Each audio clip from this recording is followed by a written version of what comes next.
Good morning, everyone. And the sun is shining in my window and I'm starting to feel like Christmas. And I've got the wonderful Jean with me all the way from the magical island of Skye, where I am so excited to be in a couple of weeks. Jean, how are you doing? Great to see you. I'm doing very well. Yeah, great to see you too, Lilia. Yeah, good to be doing this again. Yeah, so we are obviously very excited about Scotland's first ever pop-up healing centre and our variety of ways to get the information that you and I are both absolutely passionate about, which is plants, herbs, the body's ability to heal and being patient and allowing and listening and all the things that we know that nature can provide. And I know that you're very busy with your practice, as is obviously my partner in crime, Claire Houlihan. You know, it's the power is with the plants, isn't it? I mean, you obviously did a couple of case studies at the festival in Skye. Morning, Lorraine. And that went down a storm, and that's why I really wanted to bring that into the healing, because I think the way you talked it through, it just was like, right. So then you know, because you can say, oh, plants are amazing, oh yeah, herbal medicine's amazing, but when you actually take somebody through a case study, suddenly it becomes real. So, you know, and I think this is the thing, isn't it, where things are shifting, and you and I were just talking about this before we came on. There is definitely a move now. People are asking more questions, people are looking for alternatives, and there's a lot of information that you and I have known for a long time that people are still not aware of. So with the healing in Skye, this is what we want to do. You can come and you can stay, and I highly recommend that you do, in that phenomenal setting in Sligachan. And then you can also come for the day if you live in Skye or in the area. And also we're going to be streaming a lot of the information that doesn't require privacy out, and people can learn that way from the comfort of their own home, because we know we have people that are not well enough to come to Skye. We've got a brilliant compensation rate, but if you've got chronic fatigue and a lot of body pain and brain fog and all sorts of other things, so we're going to be offering all of that. So you and I are doing a day, a 2-day retreat. So do you want to just talk about what you're going to be offering on day one? Yeah, I was thinking about, you know, how best to do it. I mean, the case studies went down very well, and I got such a lot of feedback afterwards about it. And I think that's because, you know, when we talk about functional medicine and then we talk about herbal medicine, people have an understanding to a certain level, but I don't think a lot of people don't actually know how it really works. And that's why I think taking people through case studies is a really beautiful way of showing, well, this is actually what we do. You know, especially functional medicine, which is relatively new. Herbalists have always practiced functional medicine, which is basically getting to the root cause of illness. That's always been our focus. So functional medicine is just a way of actually saying yes, but we can also add in some diagnostic testing to get to the root cause. And so what I wanted to do was in the morning was do a bit more of the case studies, because you can literally take people through a journey and show them what happens when you go to see a medical herbalist or a functional medicine medical herbalist. And so you see the patient right at the very beginning, what they've come in with, their symptoms, and people can relate to that. And then you see what diagnostic things we've had to think about. And then you can see the progression of why we choose certain herbal medicines and how we blend 6, 7, 8 medicines together. And then as the patient continues on the journey through getting better, how the medicines change and evolve. And I think it's nice when people can then connect to a real person, a real case. So I thought we'll do that in the morning. But then in the afternoon, I'd like it to be much more experiential for people to actually go in and look at the kind of energetics that we work with herbal medicine. So the one thing that you're really passionate about, Lilia, and that Heal Scotland is passionate about is the individuality of everybody. Everyone's different. Everyone is individual. Everyone has their own personal story. How they respond to things is different.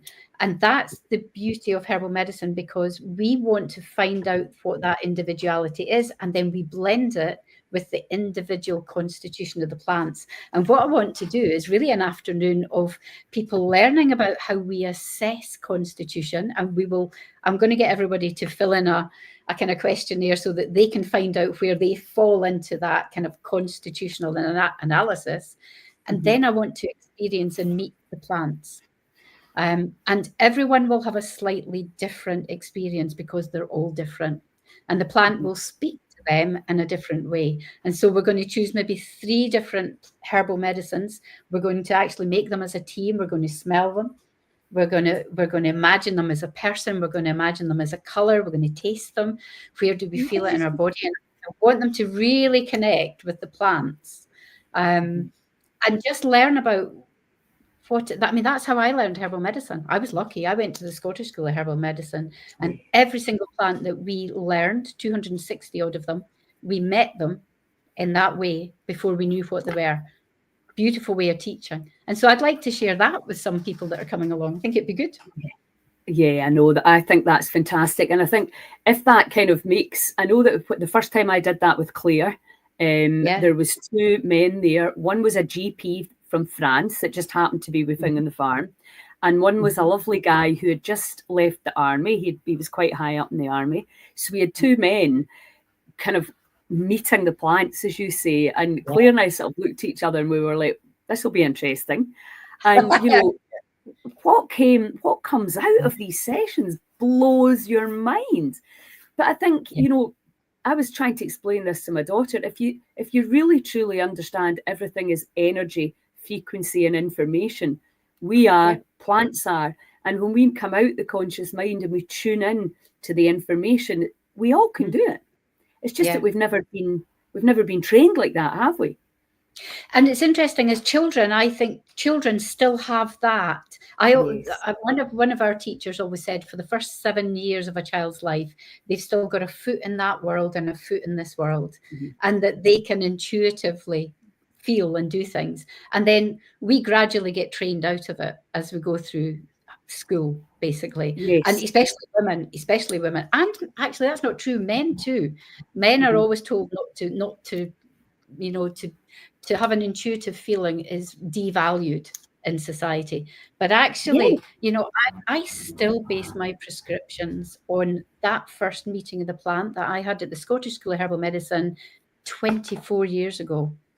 I still will base prescriptions on the feeling that I had when I tasted that. And of course, then it's all, once you have that, you then get the name of the plant, you then research it, and then you connect what that plant's use is along with that energetic approach. And that's where the magic happens in herbal medicine. Absolutely. The magic doesn't happen by looking, you need to look at red blood cells and white blood cells and things like that. But that real connection of a plant that has a 2,000, 3,000 year traditional usage, marrying that with what's going on in someone's life is where the magic happens and the healing happens. Yeah, you know, one of my friends in Malta, he lived in Paitati in Peru for 7 years. And he said that you had to become the tree or the plant, you know, that he said it was such a very different from the Western way. And I'm just thinking it's such a shame that that school doesn't exist, because this is the information that people need now, because we really know instead of toxic treatments, which may or may not be what you need, but we need to have alternatives. And I think this is the thing, you know, like if you want to try another way, you know, there's people like you and Claire are, you know, I think there's definitely a huge increase in people's interest into it. But, you know, you're only 2 humans that can only see a certain amount of people, you know, and even the whole kind of sort of ethos around it, which is that the reason I am sick can be very different from the reason somebody else would be sick. And also, if I'm in the menopause and this other person's got 3 young kids and is a single parent, and, you know, I'm sure you find this too, some people can't manage any more things to do. You know, you have Yes. to find a way to instead of putting more fear on and more piling on, well, you need to do this, Yeah. you need to find a way to help them from where Absolutely. they're at right now. Yes, And and that's the thing that's so important. And I always say to my patients, there's some practitioners. I'm not wanting to badmouth. I'm not bad-mouthing any other practitioners, but I've met a couple of practitioners in my experience in 20 years. I think they were nutritionists, and my experience with nutritionists is they're fabulous. I work with a group of them, and they're amazing. But I have met one or two that had such high expectations, and so when the patient went in for the consultation, they handed them this diet thing that they wanted them to do.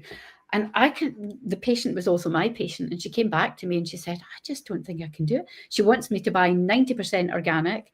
Now, this was a single parent, and all of these real restrictions, and it was too much.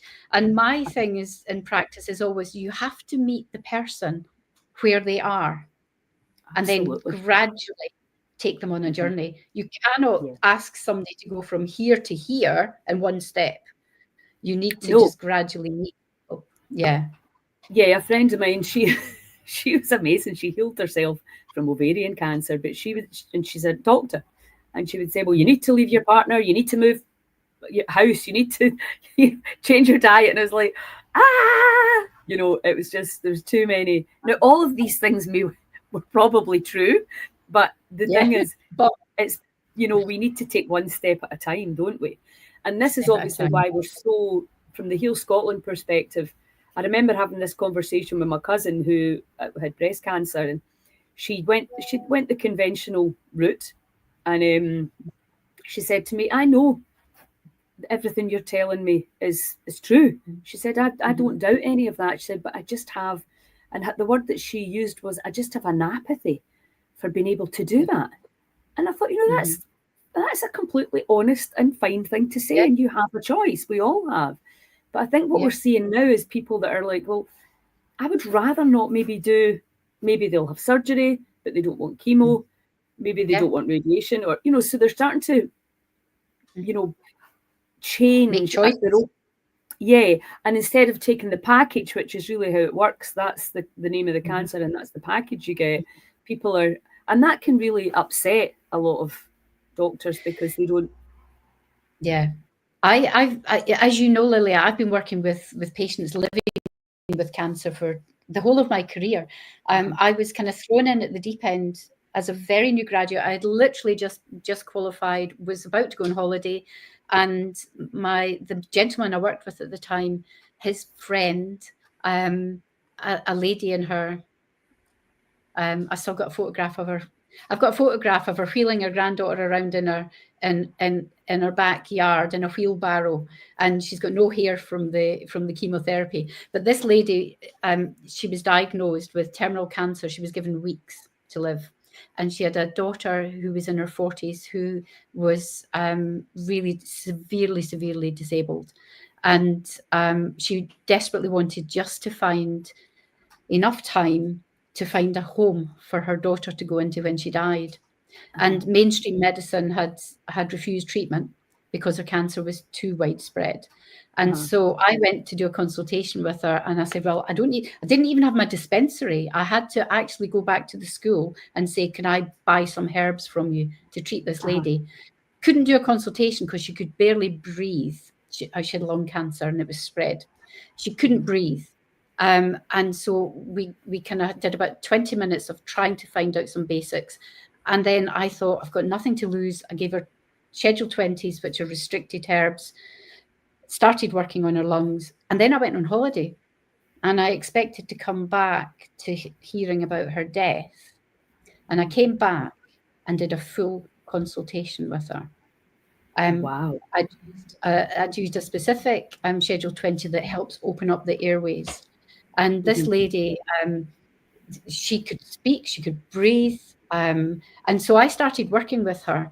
Now, she died, but she died 22 months later.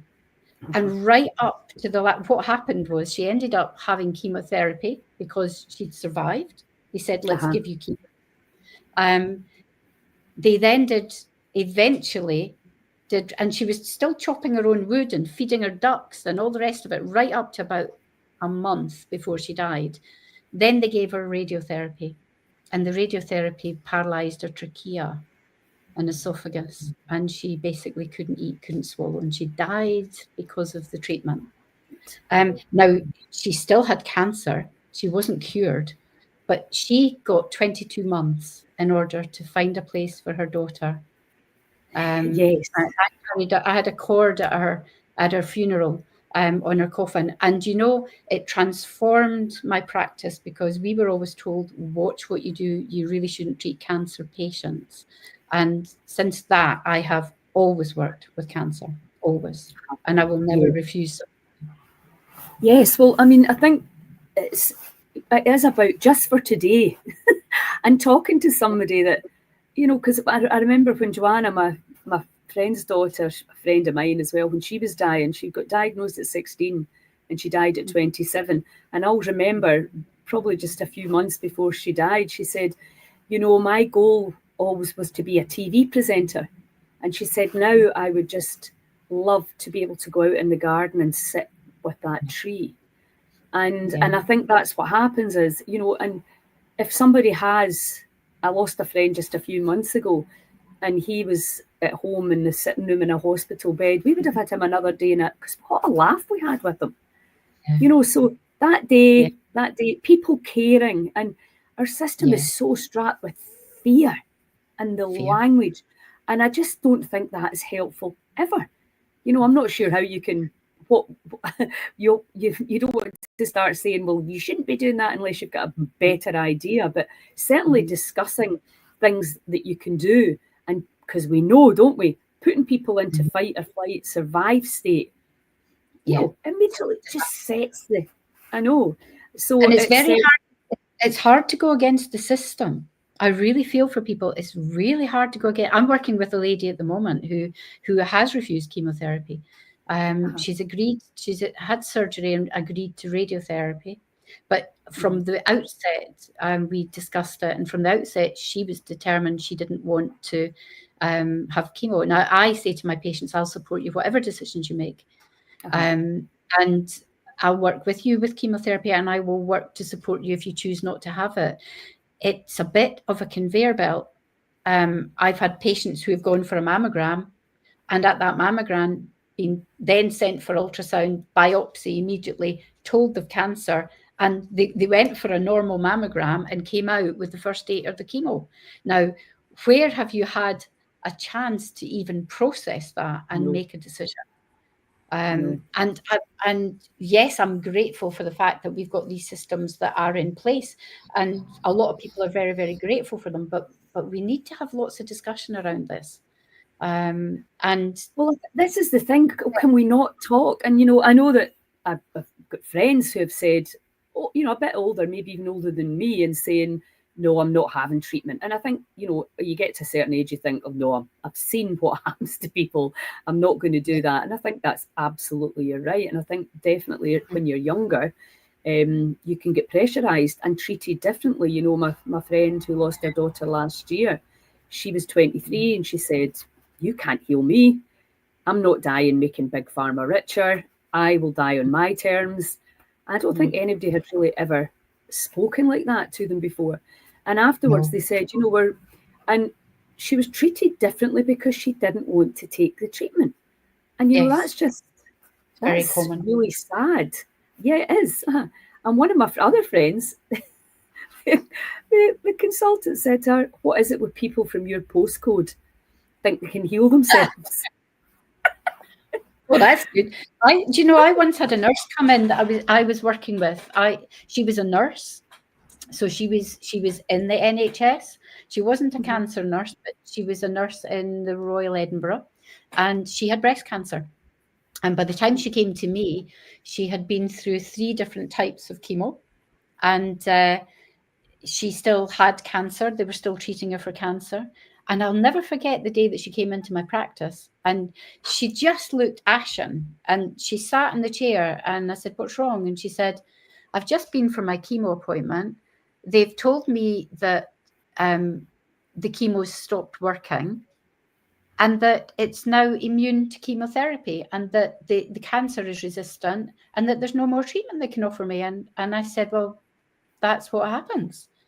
She didn't have a clue. Nobody had ever told her this. Nobody had ever said that the more chemo and the more types of chemo you use, if you're not curing, if you're not, if you've got spread, if you've got metastatic disease and you keep changing chemos, the tumor adapts and it learns how to evade treatment. And that is well known. That's well documented. That's not alternative. That's well documented within the NHS. Nobody had ever told her that the more you use it, the less effective it will become. And of course, your immune system is becoming more and more depleted. She was totally shocked that that's what her fate was, and she died. And I just wish we could have these conversations right at the very beginning, so people know, and people can then make it. It's the rush, isn't it? It's the the sooner we, and I think that people, obviously, especially before, if you had a tumour, you want it out. That's a completely normal thing to think. But I think now we need to be like, right, and this is what my cousin said to me. She said, I gave her a list of questions to ask the oncologist, and he sat in her bed and he said, "I'm going to be honest with you, nobody's ever asked me this." He said, "And if I'm going to tell you, what we have is not perfect, but it's all we've got." And she was like, "Well, that's fine, that's honest. Good morning, Ian, how you doing?" So, and it's not a big competition of you right, I'm wrong, you got to take this. It's about, let's have a look at all the things that we can do, and let's have a look, and what, like Kelly Turner's research, the thing, I was lucky enough to interview Kelly Turner years ago at a Goddess gathering, and she said the thing that struck her most over doing her PhD over 10 years was that every single person that she interviewed, regardless of age, sex, colour, creed, wealth bracket, they all said, "I listened to the voice inside." Intuition, right? We would probably call it. And that was the thing that really surprised her most, because she put together the 9 things in her first book, Radical Remissions, that everybody did to some degree or another. Some did focus more on one thing. This is a big challenge, isn't it? Everybody's doing it. The people that I know that I feel, they've all done it completely different ways. But I think my friend Kathy Grout, who wrote Why Rabbits Don't Get Lymphoma, what she basically said is, she said, I looked at all the different diets, that were, and she said, and I know that they all work, but I thought, I can't do that. I can't do that. Yes. Oh, but I can do that. So that's how she chose. And I think that's a really smart way to choose. And, it depends what diet you're coming from. If you have a very processed food diet and somebody's like that will go on Gerson, you just be recoiling horror, But if you're ready, eating a very clean, healthy, whole food diet, sticking some juices in is not going to be that big a deal. So that's like the saying. But it's also what my cousin said to me. You need to learn this before you need it, because obviously when you get the diagnosis, that's when everybody, and it would depend what number because that's the other thing. This stage 1, 2, 3, 4, aggressive, incurable. All these words that come at people, and they just go into fight or flight. Obviously, they can't think straight, and they're not going to probably learn. My friend that has refused all treatment, she's not done any surgery or chemo or radiation, and that's quite unusual. But she just said she just knew, no, I'm not doing it, and she's 18 months into her journey now, and that's not everybody's going to choose that. Very few people are, but still you're right to choose it. And I think because we have since the 19 Cancer Act, which is just madness, absolute madness. It's nearly 100 years old, and we are. I mean, when Danielle died last year of leukemia, it was 30 years almost to the day since Joanna had been diagnosed, and I was like, God, we've not come anywhere in 30 years. It's funny. Yeah, the other thing is that we tend to think that we're the gold standard, and we're not. Not. You know, No, there are countries, exactly. Istanbul in Turkey is doing groundbreaking work using medicinal mushrooms with minute doses of chemotherapy, but plummeting their blood sugar levels before they go in for the chemo. And they had a patient who was surviving excess of 10 years with pancreatic cancer. That's unheard of. Absolutely. We need Absolutely. to be It's the same in discussing this. Mexico. Countries that we Yeah, consider to be third world. My friend, she's a yeah, Chinese doctor. She went to Israel. She said they're decades ahead of us because what they do is they use chemo, they go straight in with the herbs straight afterwards to make sure they detox. Yeah, it's and I think that's why it's annoying when the egos come up and the wanting to be right. It's like all of us want is for our loved ones to have the best possible information, the best possible chance, and the nicest possible places to be if you need support and help. And that should never be competitive. That should be 100% collaborative. And if somebody dares to question something, that's great. Let's have the conversations. It's madness. It's madness. And I think the sad bit about it is that most people that come to that point they're in fear. They're frightened. You know, all the patients, the minute you get a cancer diagnosis, people are frightened. And so you're more vulnerable to making impetuous decisions just simply because, especially when you've got experts telling you that this is the right way to do and the only way to do it. It's very difficult to step outside that. And we do need to discuss this and offer people support when they want more answers. And, you know, again, I come back to the fact that the system is like a conveyor belt. They don't have time. I mean, you see the consultant once, then after that, you'd probably never see that consultant again. You see everybody below the consultant. And there's never that chance to really go back and question, or if there is, you're seen as a difficult patient. And we just need to open up the dialogue and open up the people's choices and also let trust, you know, trust in the information that's coming through your body. And this is the thing, you know, if you're in a lot of fear, and I'm sure people come to you, usually by the time they come to me, they've had chemo quite often twice, and there's nothing else. So, you know, that's a much more difficult position to help somebody to heal than somebody who's not at any level of that treatment. But, you know, still, even then, there's still things you can do to make yourself feel better today, because that's all that we've got. And I had a really interesting situation when I was living in Malta. I had two young girls who were both early 30s, and they both had chemo, radiation and surgery twice. One girl didn't have any kids. One had two young kids. Claire and Sabrina were their names. And I'd said, Sabrina came to see me and she said that the two of them were offered to go to the UK for special chemo. And you know what my doctor friend said? He said, you know what special means? Experimental. And I thought, well, that's coming from a GP. I hadn't even really thought about that. But anyway, Sabrina, she said, I know you won't stick your neck out, but what do you think I should do? And I said, well, see if you were my daughter and chemo hadn't worked twice, no way you'd be going to get any more. I said, I would put you on the Gerson treatment, Gerson therapy. So she said, right, okay. And she ended up moving out of my house because I knew she would never be able to do it on her own. And she lost a lot of weight. There was a lot of kicking and screaming and crying, but we became very close. And she did an amazing. And then I had to come back to the UK, and she moved back home, and she came off the therapy. Meantime, Claire went to the UK for the special chemo, and she died in the UK. And then that was a disaster. The stress of trying to get her back to Malta. Sabrina lived about another year after that. And she died as well.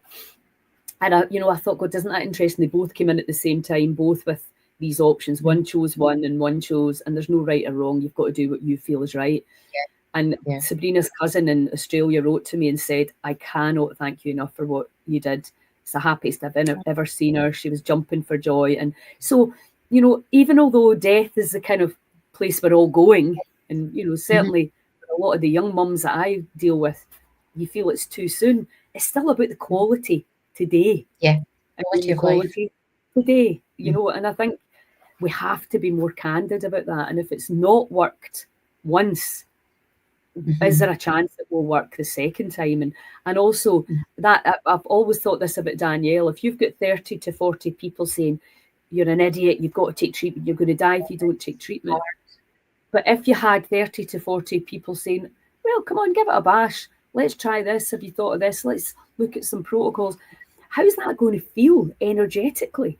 And what difference is that going to make to your result? Because it's almost like you've been sent to Coventry because you're not doing what you're told. And I think that's just something that we just have to get all that out from under the carpet and be brave enough to have these conversations. We can get completely shot down in flames. And the thing is, if somebody came to me and said, do you think I should take chemo? And I said no, they're going to take it anyway. You know, there's no way people are going to do what I tell them. I'm the same. I would never influence anybody either way. I always send it back to themselves and say, you need to think about this. You need to find out as much as you possibly can. And then you need to make the right decision that you know that you can live with. Because they ultimately feel safe. Just make that decision and then stick to it, but make sure you've got a team around about you. But I just wish. I think one of the most frustrating things that I find is that when I have patients that are having chemotherapy, mainstream medicine is brutal about not allowing them to do any other therapy at the same time. And it takes somebody brave to turn around and say, well, actually, no, I am actually going to be taking herbal medicine as well. I've sent my patients into their oncologist with a research paper that showed one herb in particular, Astragalus membranaceus, that shows that chemotherapy is more effective if you take Astragalus at the same time. And there's a double-blind, placebo-controlled clinical trial on Astragalus along with chemo. And every single oncologist will tell them, you cannot take that. It's old research because it isn't today. But you know how hard it is to do research on herbal medicine. It's a fantastic paper. Their research is all old. The research on chemo that they're using for a lot of it is off-label. So they're not even using it for the diseases that the research showed that it was effective against, but they will not accept this. And so, you know, why I understand that you have to be careful with certain things along chemo. You never want to stimulate liver function and stuff. But my goodness, there's such a lot. I have kept my chemo patients' white blood cells and red blood cells within the normal levels using herbal medicine. And yet, if they went with what their oncologist said, they wouldn't be using anything. Not even allowed to use a probiotic. I know, but this is what I mean about the competition. It's like, I'm right, and my way is the only way. And we're, 2025 nearly, and you have only one thing that you can do if you get diagnosed, unless you've got a lot of money and you can go other places, or unless you're very well educated and you know what to do. I think that's just madness. You would never do that. You just say, well, there's only one person that can, you know, build you a house, and that's it. That's it. You would be like, well, no, what have other people got to say about it? We wouldn't do that in any other walk of life. It's madness. Morning, Kate. How you doing? I totally agree with you. Yeah. Anyway, we'll end up being strung up. You realise, Lilia, this is challenging. It's good. I am well used to that, and happy to have the debate, because really, we're past the time. You know, we've got phenomenal information, and that's the Heal Scotland mission, is to get this information out so that people can choose whatever you want. I don't care how many drugs you take or how many jabs you take. If that's what you want to do, happy days.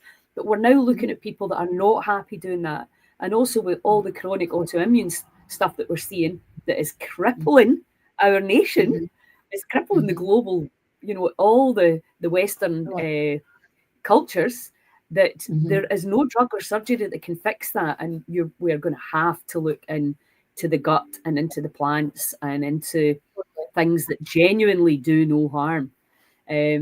So, and obviously when we in Skye, in that phenomenal location, and we're going to be streaming out a lot of this information live to people, and we're going to be looking at trust, because obviously from my perspective, from letting go, you know, I'll say, do you believe that you can heal?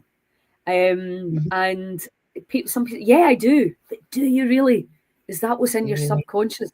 Is that what people around you? Because I know with Joanna and with Danielle, they knew, they could feel that people were, you know, not not saying what they were really genuinely thinking. Yeah. So it's not, it's the body language thing, isn't it? It's like, oh, it's a wee shame for you because you think you can heal yourself, but you can't. And it's like, just you watch, and you know, it's, and then it becomes a competition, which should never ever be. And that's why, see that place in Sligachan, what a place for a healing centre, sitting at the base of the mountains, looking at that river, all the experts that we've got coming there. This is the way we need to go ahead with it. And we need to have places where people can come as a family to learn how to live again, or to die in peace. Because sometimes I think, you know, I was talking to my friend the other day and he said, oh, my dad's just had enough. And, you know, you're like, that's okay to say that. I've had enough treatment. Yeah. So let's go, well, how can we make today a bit better? Just for today, can we make this? Oh, there's Shirley there. I know Shirley's my friend who lost their daughter last year, Danielle. The most incredible human being I've ever met, honestly. What a family they are. Yeah, Shirley, were definitely, I wish she'd had more time too. But, you know, everybody says that to me, but Joanna, do you not wish she knew all this when Joanna was alive? And I said, if Joanna, that hadn't happened to Joanna, I wouldn't have gone down this road. We're learning. Exactly. It's sad. We're losing people in the progress, but I do believe we'll see them again. I used herbs for my cervical cancer 25 years ago. Maureen Robertson set up a Scottish school where treated me. I had PV internal herbs and oral diagnosed after my second baby. I'm fit and well. About to, brilliant. That's a brilliant story. Had no more smears. I wish people would realise how fab it is. Well, we are doing our best, Kate, and you are helping.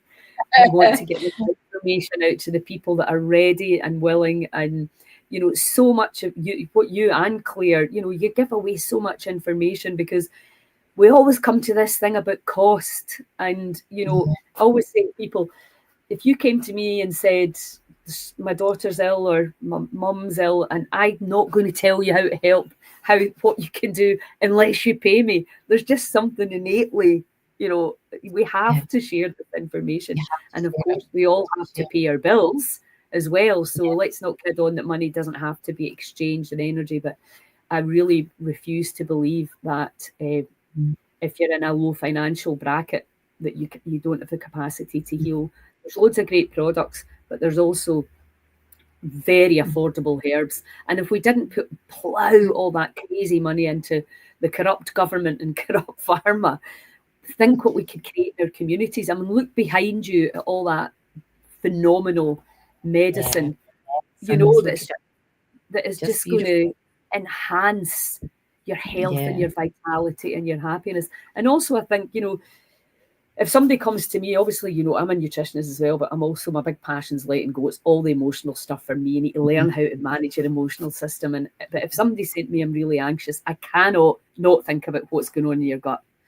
It's not possible, because what's going on, if you're poisoned with heavy metals, if your microbiomes and you've got a leaky gut, you ain't going to be happy. You can't be, because your body's struggling, the body's knocking. Come on, I need help here. And we just didn't understand the language before. But luckily, thanks to people like you, we're getting the word out. So I'm going to be helping people with trust, the trust in the body, the trust in the phenomenal intelligence that this energy system is. And that when we allow it with the right plants, because plants are food as well, right? We've got everything we need. How did we ever get to this place where we were duped into thinking we had to pay huge amounts of money, you know, and we need to wait for somebody in a laboratory to discover something before we can heal. So I'm going to be working on trust and intuition, and it's same as you, and really bringing that that inner trust and that power right out. So it's going to be a phenomenal couple of days, and you can join in, come and stay with us in Skye, eat John's amazing food, hang out with myself and Jean, and really regain your trust in nature and plants and the herbs for regaining your health and vitality. Now, is there anything you'd like to say, Jean, before we finish off? It's going to be fab. No, really looking forward to it. It was just this year's was just fantastic. It was such a great experience. I'm really looking forward to meeting another bunch of people and spending some really good quality time. And I will be there for 2 days, and I'm there to answer any questions, to share anything I possibly can, even out with the things that I'm going to be doing. So just want to offer my time there. Which will be well, great. Exactly. It's people can get to talk to you personally and talk about their own. And you know what? I always think as well, you want to be able to help your kids and your grandkids. You know, we gave our kids a lot of stuff back in the day because we didn't know about destroying the microbiome. We didn't know about toxicity. We didn't know about heavy metals. But now we do. And now we're like, right, okay. You want your family to have access to stuff that works, but that's not going to cause any harm. So absolutely. Fantastic. Well, thanks, guys. Hopefully we will see you in Skye. Okay, have a wonderful Christmas and holiday season if I don't see you, Jean. All the best. You too, Lily. Take a break. Thank you.